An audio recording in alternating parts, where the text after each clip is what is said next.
नमस्कार, बहुत बहुत स्वागत है आपका जी भारत पर। मैं हूं आपके साथ हार्दिक दवे और आप देखना शुरू कर चुके हैं हमारा खास कार्यक्रम सक्सेस मंत्रा।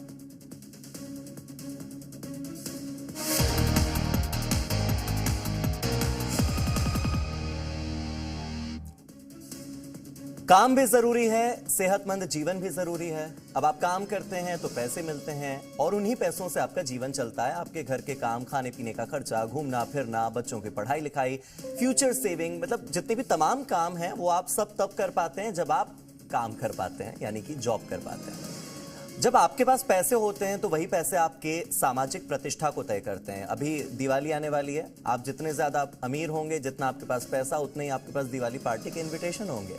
कई मामलों में पैसे आपका सामाजिक दायरा भी निर्धारित करते हैं, यानी कि आपका सोशल स्टेटस बताते हैं। लेकिन आप इससे भी इनकार नहीं कर सकते कि काम करने के लिए अच्छी सेहत तो जरूरी है। अगर आप हेल्दी नहीं हैं तो फिर आप काम भी नहीं कर पाएंगे।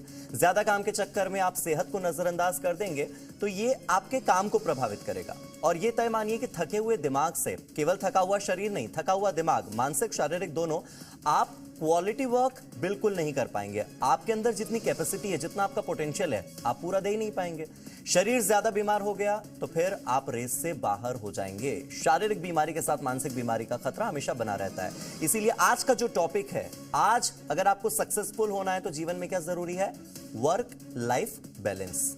काम भी, जिंदगी भी और संतुलन भी, यानी कार्य और जीवन में संतुलन बहुत जरूरी है। यह आपके काम की क्षमताओं को बढ़ाता है, आपकी सेहत को सही बनाए रखता है। अब ऐसे में सवाल यही कि ये कैसे करें? जीवन के साथ कार्य संतुलन का सफल फॉर्मूला क्या है? और आज हम इसी मंत्र को समझने की कोशिश करेंगे। हमारे साथ प्रोफेसर नवीन कुमार जी जुड़ गए। नवीन सर, बहुत बहुत स्वागत है आपका हमारे साथ जुड़ने के लिए। धन्यवाद। देखिए सर, कमाई के साथ पढ़ाई के मामले में भी अक्सर ऐसा ही होता है। तो मैं युवाओं की भी बात करूंगा और साथ ही साथ नौकरी पेशा लोगों की भी बात करूंगा कि क्या करें ताकि सेहत भी सही बनी रहे, हम जो पढ़ रहे हैं वो हमारे काम भी आ जाए, जो हम काम कर रहे हैं वो भी बैलेंस तरीके से चलता रहे। आप बताइए कि मानसिक और शारीरिक सेहत का ध्यान कैसे रहे, और सबसे इंपॉर्टेंट कि वर्क लाइफ बैलेंस बनाए रखने के लिए कौन कौन से ऐसे 5 पॉइंट्स हैं जो दिमाग में होने चाहिए कि ये तो मुझे करना ही करना है। Work life balance, Gaurav ji, एक गंभीर समस्या है आज के इस युग में, जहाँ के आधुनिक युग में, जहाँ पर कि आप ऑनलाइन भी जॉब लोग शुरू कर दिए हैं, ऑफलाइन भी जॉब करते हैं, जॉब्स की कमी है। तो जॉब में अपना स्थायित्व पाने के लिए सभी लोग अपने अपने तरीके से अपना जॉब पाने की कोशिश करते हैं। हाँ। कई बार वैसे लोग अपना जॉब वह नहीं पसंद कर पाते, पसंद का अपने रुचि के अनुसार, अपने इंटरेस्ट के अनुसार, अपना जो उनका गोल है जिसके लिए वो बनना चाहते हैं, कई बार अपने गोल के, प्राइमरी गोल के अलावा किसी और काम में भी उनको जॉब मिल जाता है और अपने पारिवारिक और सामाजिक, जैसा आपने बताया कि उसकी जिम्मेवारियों के निर्वहन करने के लिए वह कुछ ऐसी जॉब्स को भी चयन कर लेते हैं जिसमें उनका शायद उतना मन नहीं लगता है। हाँ। तो वर्क लाइफ बैलेंस के कुछ सिम्टम्स आपको समझने बहुत ज़रूरी हैं। जब व्यक्ति बहुत ज़्यादा काम करता है, हाई प्रेशर एक्सपेक्टेशंस होता है कि आपको इतने ही समय में ये काम करना है। Correct. आपका जो टाइम रूटीन है, सुबह, दोपहर, रात, आजकल नाइट वर्क भी बहुत प्रचलन में आ गया है। हाँ। तो आपका एक स्लीप साइकिल भी डिस्टर्ब होता है। Correct. आपका एक जो वर्क कल्चर और वर्क लाइफ बैलेंस एक मल्टी लेयर्ड प्रॉब्लम है, जिसमें सिर्फ एक कारण और एक परिणाम आपकी तरफ नहीं बढ़ सकते हैं, कि सिर्फ इंडिविजुअल से नहीं है। किस वर्क प्लेस का क्या कल्चर है, वहाँ का वर्क कल्चर क्या है, वहाँ के लोगों को रिस्पेक्ट दिया जाता है कि नहीं दिया जाता है, वहाँ के लोग अपने जॉब के प्रति इंगेज्ड और कमिटेड फील करते हैं या इसलिए कर रहे हैं कि उनके पास कुछ और करने के लिए नहीं है। तो ऐसी मल्टी लेयर्ड समस्या है जिसके कि आप सिम्टम्स यदि वर्क लाइफ इम्बैलेंस होगा तो आपको पता चलेगा। लोगों में इरिटेबिलिटी बहुत ज़्यादा है, लोगों में इंटरपर्सनल कॉन्फ्लिक्ट्स ज़्यादा है, लोग एब्सेंट करते हैं जॉब के प्रति, या कई बार नहीं आने पर कई तरह के झूठ का भी सहारा लेते हैं। हाँ। तो आपको यह पता चलेगा कि वर्क लाइफ यदि बैलेंस ठीक नहीं है तो लोगों का कुछ सिम्टम्स है जिससे कि हाई प्रेशर सिचुएशंस को हैंडल नहीं करते हुए उसका जो साइड इफेक्ट्स है वो आपको दिखने लगता है। और ज़्यादातर ये मॉनेटरी तो है थोड़ा बहुत, पर मॉनेटरी से ज़्यादा ये साइको सोशल प्रॉब्लम है। जी, जो सिम्टम्स आपने बताया, मुझे लगता है कि हमारे दर्शक बहुत आसानी से उससे रिलेट कर पाए होंगे, क्योंकि ज्यादातर लोग यही सब झेलते भी हैं। लेकिन आपने बीच में एक बात की कि अपनी रुचि के अनुसार काम ना चुनना। मुझे बनना था आईएएस ऑफिसर, मुझे बनना था बिजनेसमैन, मैं यहाँ आकर के अगर न्यूज एंकर बन के बैठ गया और ये अगर मेरा फोर्टे ही नहीं है तो फिर शायद मुझे ये काम संतुष्टि नहीं देगा। हाउ टू आइडेंटिफाई कि मैं जहां हूं वो सही वर्क प्लेस है, हाउ टू आइडेंटिफाई कि मैं अपने काम का सही चुनाव कर रहा हूं, सही चुनाव कैसे करूं? सही चुनाव करने के लिए हमेशा आप देखेंगे एप्टीट्यूड को महत्व देना चाहिए और इंटरेस्ट को। हर एक आदमी जरूरी नहीं है कि डॉक्टर ही बने, हर एक आदमी जरूरी नहीं कि इंजीनियर ही बने, और हर एक आदमी जरूरी नहीं कि, लेकिन जो पावर प्रेशर्स होते हैं, कोई किसी भी जॉब के अट्रैक्शन का कई बार एक्सटर्नल फैक्टर्स को देख करके लोग उसका निर्धारण कर लेते हैं, क्योंकि उसमें उनको लगता है कि इसमें हमको बहुत पावरफुल बनने का मौका मिलेगा और कम समय में, जैसे कुछ प्रोफेशंस हैं जिसमें आप देखेंगे बहुत पावर उसके साथ निहित होता है, तो उसके लिए वो ज़्यादा प्रयासरत हो जाते हैं। बाद में उनको लगता है कि यदि मैं इस कार्य के बदले अपने इस रुचि पर ज़्यादा ध्यान देता, तो आप देखेंगे कोई काम छोटा या बड़ा नहीं होता है। जब आदमी काम करने लगता है तो आप देखेंगे मुंबई में डब्बा वाला, तो आमतौर पर देखेंगे डब्बा का काम किसी को बोला जाएगा एज ए करियर ऑप्शन, लेकिन अब उसी में जब बहुत महानता हासिल कर लेता है, तो आदमी जिसमें कि अपने वर्क को अपनी आइडेंटिटी से, अपने इंटरेस्ट से और अपने एप्टीट्यूड से, तीनों से कोरिलेटेड हो, और उसके बाद आप अपनी सोशल रिस्पॉन्सिबिलिटी और फैमिली रिस्पॉन्सिबिलिटी इसको भी मिला दें, तो सब मिल करके यदि आप उसका चयन करते हैं, तो यदि आपके पास प्रेफरेंस है, कई बार आप देखेंगे किसी को ऐसा जॉब ऑफर मिलता है जिसको कोई आसानी से वो प्राप्त कर सकता है, लेकिन वो बोलता है नहीं, मैं इसको छोड़ करके कुछ और चीज़ में, मान लीजिए कोई एक्टिंग के फील्ड में चला गया और एक्टिंग के लिए उसमें स्किल्स नहीं है, या कोई ऐसे जॉब का चयन कर लेता है जहाँ पर कि हमेशा आपको टूरिंग का जॉब करना पड़ता है और उसको टूरिंग करना पसंद नहीं है। हाँ। तो कई बार आप यदि एक्सटर्नल फैक्टर्स के आधार पर अपना चयन करते हैं जॉब का, तो इस बात की संभावना ज़्यादा है कि आप अपने जीवन के लॉन्ग टर्म गोल्स में और लॉन्ग टर्म सेटिस्फैक्शन में थोड़ा आप पिछड़ जाएंगे, और उससे आप में असंतोष और स्ट्रेस और बर्नआउट ऐसी समस्याओं का से रूबरू होना पड़ सकता है। गजब, ये आंसर मुझे बहुत ही ज़्यादा समझ आया है और मुझे लगता है कि सारे दर्शकों को बहुत आसानी से समझ आ गया होगा। लेकिन फॉर एग्जाम्पल, काम मैंने चुन लिया अपने एप्टीट्यूड के मुताबिक कि ये काम मुझे बहुत ज़्यादा पसंद है, लेकिन क्या हो कि काम करने वाली जगह पसंद ना हो। कई बार जो वर्क प्लेस होती है वो इतनी टॉक्सिक हो जाती है कि जो मेरा मन पसंदीदा काम है वो भी मुझे पसंद का नहीं लगता, या मेरे आसपास के जो लोग हैं उनसे मिलने वाली जो नेगेटिव वाइब्स हैं, जो नकारात्मक ऊर्जा है, वो मुझे काम के लिए मोटिवेट या प्रेरित करने की बजाय डीमोटिवेट करती है, हताशा निराशा से भरती है। What is healthy work place?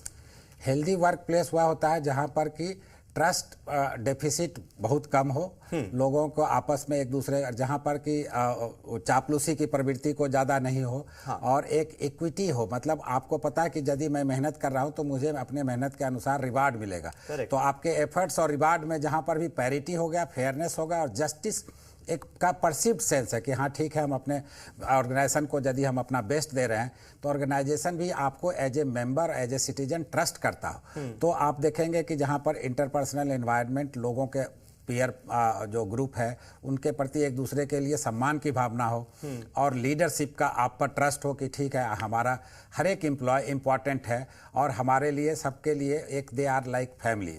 ये सुपीरियर सबॉर्डिनेट का जो कॉन्सेप्ट है कि आप हमेशा बॉस इज ऑलवेज राइट, हमेशा पार्टिसिपेटरी अप्रोच, और हेल्दी वर्क प्लेस में आप देखेंगे कि आपकी बातों को पूरा भरोसा किया जाता है, आप पर विश्वास किया जाता है, और जहाँ पर भी ट्रस्ट डेफिसिट ज़्यादा होगी वहाँ पर नकारात्मकता की प्रवृत्ति बढ़ेगी, और आपके जो पर्सनल ग्रोथ की जो संभावना है, आपके मेरिट के अकॉर्डिंग यदि वो प्रमोट होती हुई प्रतीत होती है, तो आप वैसे ऑर्गेनाइजेशंस को लोग छोड़कर नहीं जाना चाहते हैं। पर ऑर्गेनाइजेशंस वैसे जहाँ की लोग बहुत कम समय के लिए उन्होंने ज्वाइन किया और किस कारण से उनका प्रमोशन हो गया और आपको पता नहीं चल पाएगी, ये तो मैनेजमेंट का डिसीजन। तो जहाँ भी एनोनिमिटी ज़्यादा होगी, एम्बिग्विटी ज़्यादा होगी, लैक ऑफ ट्रांसपेरेंसी होगी, और जहाँ पर एक जो respect to every citizen of the organisation होगा, वहाँ पर ट्रस्ट का भी आप देखेंगे क्वोशेंट हाई होगा, और जहाँ पर भी ट्रस्ट क्वोशेंट हाई होता है तो वहाँ थोड़ा कम पैसे में भी लोग बहुत ज़्यादा दिन तक नौकरी करना चाहते हैं। नवीन सर, आप तो खुद साइकोलॉजी के प्रोफेसर हैं, मनोविज्ञान को और मानस को बहुत बेहतर ढंग से समझते हैं। जहाँ पर इज्जत है, जहाँ पर विश्वास है, वहाँ पर इंसान के कुछ नकारात्मक भाव भी तो हैं, ईर्ष्या और जलन भी तो हो सकती है। मुझे ट्रस्ट है कि आप मुझसे अच्छा काम करते हैं, लेकिन उसी वक्त अगर मुझे आपसे जलन हो कि अगर आप मुझसे अच्छा काम करके आगे निकल जाएंगे तो फिर मैं वो लेग पुलिंग करना शुरू कर दूंगा। तो वो जो कल्चर होता है, वो जो लेग पुलिंग कल्चर है, या आप देखेंगे कई बार जो miss representation of the facts, किसी के आपने अच्छा किया और कुछ गलत हो गया आपसे, तो इसी में यही मैं कह रहा हूँ, लीडरशिप का बहुत एक पिवोटल रोल होता है, जहाँ की लीडरशिप को अपने एम्प्लॉयज़ पर ट्रस्ट होना चाहिए, और कभी गलती भी करे तो उसको उसकी गलती को नज़रअंदाज करके उसको सुधरने का अवसर देना चाहिए। हाँ। बजाय कि दंडात्मक जो प्रवृत्ति होती है कि तुरंत आप नोटिस लिखना शुरू कर दिए, तो जो अपने ऑर्गेनाइजेशन के मेंबर्स के साथ अच्छे से वार्तालाप करता हो, उस पर भरोसा करता हो, और उसकी में कुछ कमियां हैं, जैसे आप कह रहे हैं कि कुछ कोई आप चापलूसी करके या चुगली करके आपके बारे में कुछ कर दिया,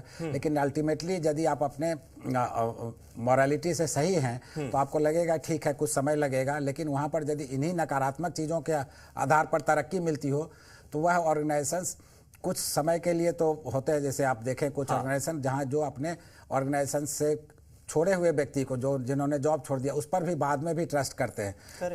तो जो भी आदमी ह्यूमन कैपिटल को और ह्यूमन सेंसिटिविटी को और उसके अच्छे क्वालिटीज़ को यदि रिस्पेक्टफुल ऑर्गेनाइजेशन बनना है तो आपको ट्रस्टवर्दी ऑर्गेनाइजेशन बनना पड़ेगा, और उनका सही चयन होना भी ज़रूरी है। और यदि उन्होंने कोई अपने सही प्रयास किए हैं तो उसके लिए उसको रिवार्ड और एक अपना फ्यूचर गोल कि मुझे इस करियर में यदि मेहनत करेंगे तो मुझे इस ऊंचाई तक पहुंचना में सफलता मिलेगी, बजाय कि वैसे लोगों को जो थोड़ा अपने काम को सही से नहीं कर पा रहे। दो सक्सेस मंत्रा तो हमारे दर्शकों को मिल गए। एक तो ऑर्गेनाइजेशन कैसे चुनना है, कौन सा टॉक्सिक ऑर्गेनाइजेशन है उसको आप उसी वक्त छोड़ दीजिए, हेल्दी एनवायरनमेंट में काम कीजिए। दूसरा कि एट द एंड काम ही काम आता है, अगर आपको काम आता है तो फिर आपका काम चल जाएगा।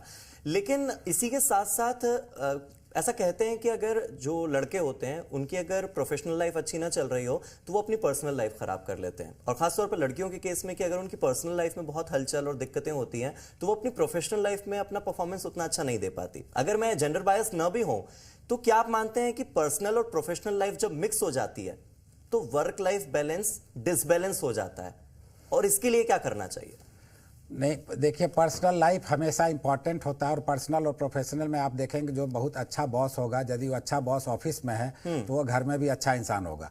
और आपकी जो दिनचर्या है या आपका प्रोफेशनल लाइफ है, कई बार काम को ही अपना जीवन लोग उसके लिए सफलता को प्राप्त करने के लिए बहुत सही गलत तरीके से भी आगे बढ़ने लगते हैं। लेकिन बाद में उनको लगता है कि कहीं हम अपने अकेलेपन की राह में आगे बढ़ गया और सब पीछे जो प्राइमरी चीज़ें थी, परिवार, समाज, अभी सबको छोड़ दे। जब उनको याद आने लगता है तब तक बहुत देर हो चुकी होती है। इसलिए काम हमेशा अटैचमेंट भी हो और डिटैचमेंट भी, इक्वानिमिटी का भाव हो। और काम में यदि इगोइस्टिक है कि I have to achieve success at any cost, तो आप सक्सेसफुल तो हो जाएंगे, मटेरियल सक्सेस में हो जाएंगे, और जो कि आप देखेंगे और अपने भावनात्मक क्षेत्र को जो भी व्यक्ति इग्नोर करते हैं तो उनका स्ट्रेस लेवल हाई होता है, और स्ट्रेस लेवल कभी कभी इतना हाई होता है कि बड़े पद पर भी जा करके वो अपने साथ भी कभी आत्महत्या जैसी गंभीर समस्या से भी ग्रसित हो जाते हैं।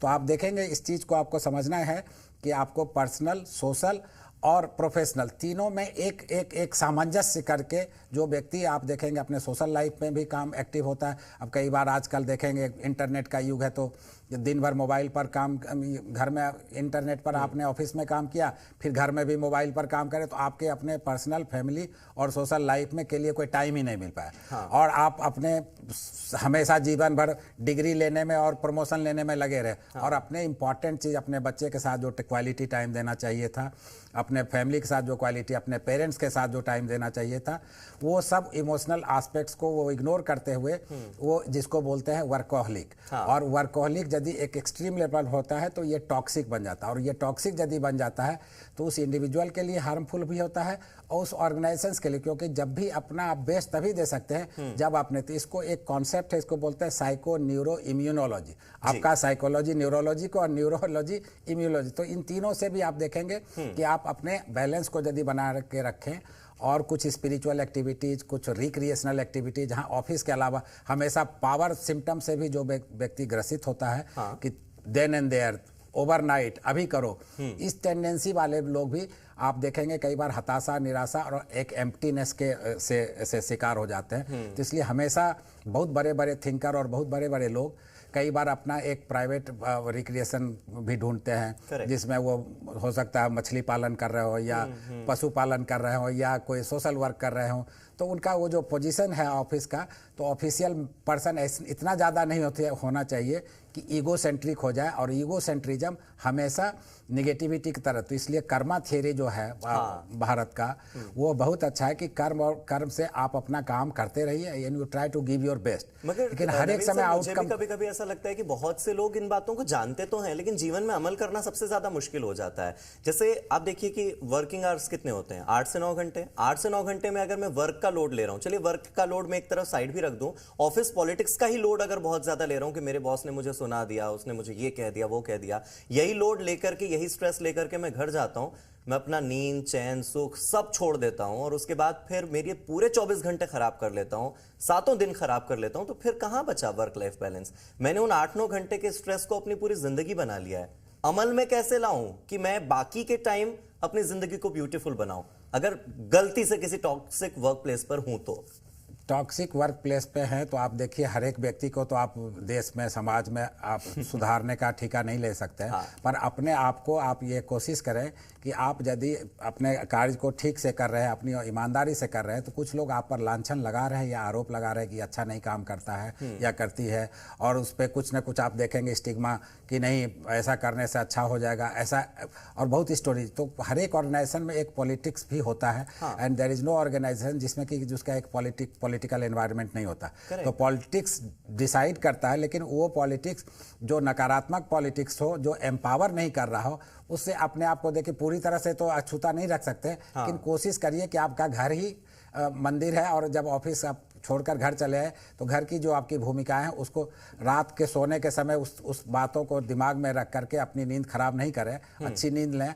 और फिर आप देखेंगे हर एक चीज़ को आप सोचेंगे, कुछ लोग जब ऑफिस में काम करते हैं तो उनको लगता है कि बस मेरे बिना ऑफिस नहीं चलेगा, लेकिन ये जो परफेक्शनिज्म वाला एटीट्यूड है वह भी अपने आप में कहीं, और मुझे इस टारगेट को, टारगेट ओरिएंटेड बिहेवियर, जबकि टारगेट बहुत अन्य फैक्टर्स पर, जैसे अभी आप मेडिसिन का मार्केट देखें या किसी और भी प्रोडक्ट्स का देखेंगे, उसमें टारगेट दिया जाता है कि इतना आपको अचीव करना है। जैसे इंश्योरेंस कंपनी की बात करें तो उसमें होता है कि इतना टारगेट आप नहीं करेंगे तो आपको शायद जॉब से निकाल दिया जाएगा। लेकिन आप अपने बेस्ट को तभी दे सकते हैं जब आपकी मनोदशा, आपकी शारीरिक स्थिति, आपकी मानसिक स्थिति और पारिवारिक, और ज़रूरी नहीं है कि सरकारी नौकरी में हो या प्राइवेट नौकरी में हो या कोई अपना रोजगार भी कर रहे हो। तो बहुत बार मैं देखता हूं कि 10 साल 5 साल मतलब ऊंची छलांग के चक्कर में लोग बहुत इधर उधर करते हैं और बाद में उनको लगता है कि नहीं नहीं मुझे करना कुछ और था और मैं 10 साल कुछ अलग ही दिशा में भटकता रहा। तो आपको अपना नॉर्थ स्टार ढूंढना पड़ेगा और हर एक कार्य में इतनी क्षमता हो। यही देखिए आप आजकल स्टार्टअप, जैसे आप एंकर, मान लीजिए एंकरिंग के जॉब से खुदा न खास्ते ऐसा नहीं हो, लेकिन यदि हो तो आप देखें सोशल मीडिया में भी आप यूट्यूबर आजकल बहुत पॉपुलर हो जा रहे हैं। तो वो उनको लगता है कि चलो हम शायद वहाँ तो किसी बॉस के साथ काम करते थे। तो काम की कमी नहीं है और काम हमेशा आपके हैप्पीनेस इंडेक्स को बढ़ाने वाला होना चाहिए, न कि उसको बाधित करने वाला होना चाहिए। यही कारण है। मेरी भी आज करियर गाइडेंस, करियर काउंसलिंग यहाँ पर हो रही है। मुझे भी लग रहा है कि पॉजिटिविटी तो है लाइफ में, रास्ता अगर एक बंद होता है तो 10 खुलते जरूर हैं। अच्छा, अभी मैं जिक्र कर रहा था कि 8-9 घंटे का प्रेशर लेकर हम बाकी के 24 घंटे खराब करते हैं। ऐसे में एक सवाल अभी दिमाग में उठा कि कार्य का समय कितना होना चाहिए। कई बार मैं देखता हूं कि लोगों की जो जॉब आवर्स होते हैं वो बहुत ज़्यादा होते हैं, और अभी जब नारायण मूर्ति ने पिछले दिनों बयान दिया था उसके बाद तो लोग सकपका गए थे। हफ्ते में कितना काम करेंगे आप? 40-50 घंटे? कैसे तय करें कि कितने घंटे काम करना आपके वर्क लाइफ बैलेंस के लिए सही है? क्योंकि अंतर्राष्ट्रीय आर्थिक सहयोग और विकास संगठन यानी कि OECD के अनुसार हफ्ते में 50 घंटे से ज्यादा काम बहुत लंबा वर्किंग आवर माना जाता है। आपकी क्या राय है? आप नारायण मूर्ति से एग्री करते हैं या फिर आप मानते हैं कि नहीं, हाइब्रिड कल्चर जो आजकल एक नया निकला है वो भी ठीक है? नारायण मूर्ति ने क्या कहा था मुझे शायद जानकारी उतनी नहीं है, लेकिन मेरी अपनी समझ यह कहती है कि जब आप काम को अपने लाइफ के फिलॉसफी से जोड़ के, जैसे हम पढ़ाई करते हैं तो हम इसलिए पढ़ाई नहीं कर रहे हैं कि जब एग्जाम में पास करने के लिए आप पढ़ाई करते हैं तो आपको लगेगा कि कितना घंटा करना है, और यदि आप अपने आत्मबल को बढ़ाने के लिए, अपने एम्पावरमेंट के लिए पढ़ाई करेंगे तो 8 घंटा 10। तो ये इसको जनरलाइज नहीं कर सके, सब्जेक्टिव फैक्टर है। कई बार आप देखेंगे, आप जैसे महेंद्र सिंह धोनी या विराट कोहली कितना प्रैक्टिस घंटे, या साइना नेहवाल या सानिया मिर्जा, ऐसे जो प्लेयर्स हैं बहुत घंटों घंटों काम करके और अपने लक्ष्य, तो ऐसा नहीं है कि उनको कोई वहाँ पर डांट रहा हो। तो अपने मोटिवेशन लेवल आप यदि अपने काम से अपने कार्य को अपने लाइफ के गोल से अटैच करके, जिसको बोलते हैं वर्क इमर्सन, यदि आप काम में एकदम घुल मिल गए, वो अपना ड्यूटी, कर्मा और धर्मा को दोनों एक साथ जोड़ दिए, तो Karma becomes a liberating factor, not a factor of bondage. तो यदि बॉन्डेज है तो 2 घंटा भी बेकार है, और यदि वो इमर्सन है और यदि आपके लिए वो एक आपके अपलिफ्टमेंट का सोर्स है, एलिवेशन का सोर्स है, वर्चुअल ग्रोथ, वर्टिकल ग्रोथ हो रहा है, तो आप देखेंगे कि कोई काम के लिए घंटा एज सच निर्धारित, लेकिन अमाउंट ऑफ रेस्ट, सर्टेन है जो फिजियोलॉजिकल नीड्स है, सोना। लेकिन कई बार देखेंगे बहुत आपने देश के प्रधानमंत्री ही देखिए सुनते हैं कि 18 घंटा 20 घंटा काम करते हैं। तो ऐसा नहीं है, मतलब इसको जनरलाइज करना उचित नहीं होगा। क्वालिटी ऑफ वर्क क्या है और क्वालिटी ऑफ वर्क कल्चर क्या है, इससे भी बहुत चीज़ें निर्धारित होती हैं और बहुत आपके मानसिक, शारीरिक और ऑर्गेनाइजेशनल परफॉर्मेंस तीनों को प्रभावित करती है। ठीक है, लास्ट में कंक्लूजन के तौर पर बस 3 पॉइंट में आपसे ये जानना चाहूंगा कि कौन कौन सी चीजें हैं जो इंपॉर्टेंट होनी चाहिए वर्क लाइफ बैलेंस के लिए, एकदम शॉर्ट में, क्योंकि समय की भी कमी है। 3 पॉइंट्स में बताइए जो एग्जैक्टली रखना ही है दिमाग में। हमेशा अपने रूटीन पर आप ध्यान रखें और अपने इंटरनल लोकस ऑफ कंट्रोल से गाइड हों। ठीक है। और हमेशा आप यह ध्यान रखें कि रेगुलर अपना काम करने के बाद अपने परिवार के साथ और अपने सामाजिक रिश्तों के साथ भी आपका जो इमोशनल अटैचमेंट है उसको इमोशनल एम्प्टीनेस की तरफ नहीं बढ़ने दें। ठीक है। और ऑर्गेनाइजेशंस को एक साइकोलॉजिस्ट या काउंसलर्स होना चाहिए जो कि कुछ ऐसे डिस्टर्बिंग सिम्टम्स हों, तो उसको तो जितना भी आप देखेंगे, एक व्यक्ति यदि ऑर्गेनाइजेशन में गलत आ जाता है तो वो 30 साल तक जुड़ा रहता है। तो उसके सिलेक्शन को भी बहुत एक पारदर्शी तरीके से रखने के लिए रिक्रूटमेंट के पॉलिसीज को भी ठीक रखना चाहिए। और एक वेल बीइंग ऑफिसर मेरे हिसाब से हर एक ऑर्गेनाइजेशन को रखना चाहिए जो कि उनकी उन समस्याओं के निवारण के लिए और वेलनेस के लिए लगातार काम करते रहें। ये 3 पॉइंट्स मुझे लगता है कि आज के सक्सेस मंत्रा के तौर पर हमारे दर्शकों तक पहुंचे होंगे, ऑर्गेनाइजेशन तक पहुंचे होंगे। और अगर इस तरह का वर्क एनवायरनमेंट लोगों को मिलेगा तो फिर वो जो बेंगलोर में एक IT कंपनी में महिला ने सुसाइड किया था, उस तरह की घटनाएं, उस तरह की खबरें हमें पढ़ने का मौका नहीं मिलेगा। बहुत बहुत शुक्रिया सर हमारे साथ जुड़ने के लिए, इस खास बातचीत के लिए। हमारे साथ खास मेहमान दिल्ली विश्वविद्यालय के प्रोफेसर नवीन कुमार जी जुड़े थे। सर आपका बहुत बहुत धन्यवाद। तो आज सक्सेस मंत्रा में फिलहाल इस खास पेशकश में इतना ही। किसी नए विषय के साथ और सफलता के नए सूत्रों के साथ आपसे फिर जुड़ेंगे अगले शनिवार।